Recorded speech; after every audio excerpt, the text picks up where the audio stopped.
ធនាគារ Acilida សហការជាមួយក្រុមប្រឹក្សាអភិវឌ្ឍន៍កម្ពុជាដាក់ឲ្យប្រើប្រាស់ប្រព័ន្ធទូទាត់ប្រាក់រួម CDC OSP ដើម្បីប្រមូលចំណូលសេវាសាធារណៈកាលពីព្រឹកថ្ងៃអង្គារទី20ខែឧសភាឆ្នាំ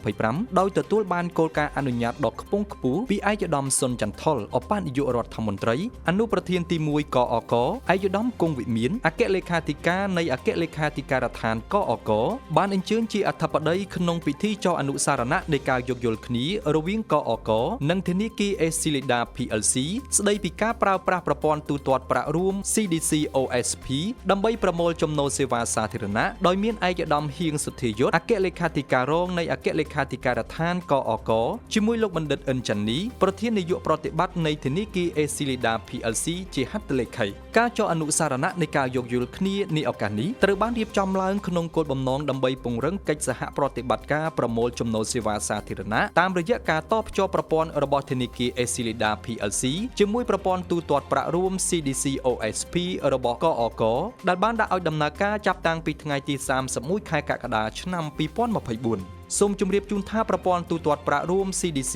OSP គឺជាផ្នែកមួយនៃគំនិតផ្ដួចផ្ដើមថ្នាលទិន្នន័យវិនិយោគកម្ពុជា CDC ISPM Hub ប្រព័ន្ធ CDC OSP នេះត្រូវបានរៀបចំឡើងដើម្បីចូលរួមប្រមូលចំណូលសេវាសាធារណៈរបស់កអកដែលផ្ដល់លទ្ធភាពឲ្យប្រព័ន្ធគ្រប់គ្រងគម្រោងវិនិយោគកម្ពុជា CDC ISPM និងប្រព័ន្ធផ្ដល់សេវាសាធារណៈផ្សេងៗទៀតរបស់កអកធ្វើការទូទាត់ប្រាក់ក្នុងនិងឆ្លងធនាគារតាមរយៈបាគង KHQR របស់ធនាគារជាតិនៃកម្ពុជានិងតាមរយៈកម្មវិធីធនាគារចល័ត Mobile Banking ព្រមទាំងផ្ដល់លទ្ធភាពធ្វើការទូទាត់ប្រាក់តាមប្រព័ន្ធអន្តរជាតិដូចជា Visa និង Mastercard ផងដែរ